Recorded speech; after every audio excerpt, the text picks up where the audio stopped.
Big Alex Elite Personality. Today we are doing a lesson on confidence. I'm going to be teaching what I think confidence is. And the thing is, like, so many people are distracted with finances, friends, relationships, job, all these things that are layered. And you don't even have time to self-reflect, to think about, am I a confident person? Am I willing to get up and do something? That's the first problem. The second problem is, are you actually confident? And the real problem is not if you're not confident and you need to build, like myself. The real problem is when you think you're confident and you're not. For example, you will only go and do something because all of your friends say so, or you're easily influenced. That's not confident, is it? I mean, definitions of confidence obviously vary, but the real thing is, like, can you do it by yourself? By yourself's the most important thing, not with people. I mean, obviously I'm all for collaboration, and I think you can go fast by yourself, but you're not going to go very far. That's totally true, that saying. You need people with you, the right people. But I think that having a few hours a day by yourself to really think about what the next step is really important. Like, let me give you an example. I want to do content and not get run over at the same time,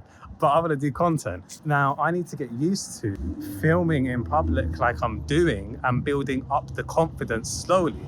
See what I mean? If someone said to me tomorrow, do you want to go on James Corden? I would go because it's too good an opportunity not to take. But at the end of the day, it would probably, if I'm honest, it would be too much for me. So I have done a few things, like I've been on KSI's channel twice, and one of the videos has still not come out, so hopefully it comes out soon.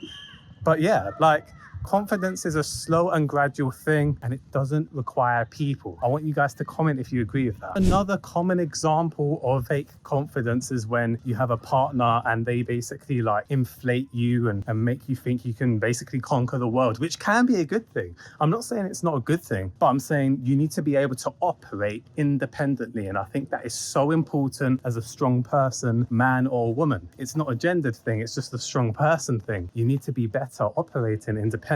And that's why confidence is so important. But that being said, like, for example, I've not been filming enough lately in public. So how can you be confident in that case?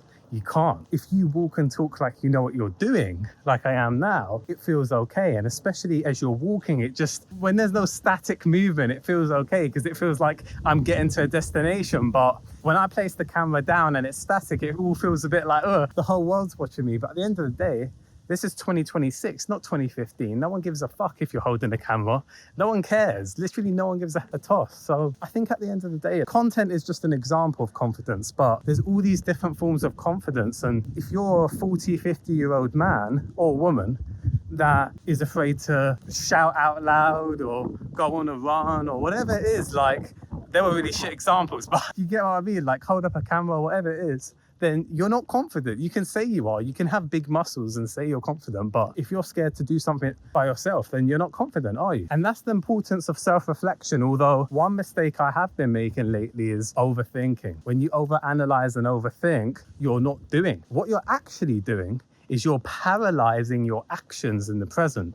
And that is not good. If you keep thinking about the future, you get anxiety. The past, you get upset. So you have to be totally immersed in the present. But that doesn't mean be an NPC. That just literally means act more than you think. But there's a fine line, isn't there? Because obviously, like, you can't just get up and say, a good example I give is you can't just get up and say, yeah, I'm going to Colombia. You can't do that. You have to think, you have to act. What I like to say, and I didn't make this up, but it's like, will this choice matter in 1 month's time? If it is going to matter, then think about it more. But if it's like, hey bro, should we have that coffee or that coffee? Who cares? Just pick one. Stop spending so long. Or should I work out legs or biceps today? Who cares? So there's certain choices where it's like, who cares? And there's certain choices where it's like, okay, no, we actually need to think. But anyway, getting back onto confidence. Confidence, in my eyes, confidence is the ability to operate independently and be yourself. For me, that's my definition. And that definition is very like business-based. It's very like robotic. But I want you guys to comment your proper definitions of confidence. I've got more reaction videos, more walk and talks like this, and more vlogs coming. So how can I be exhausted already? That's really bad.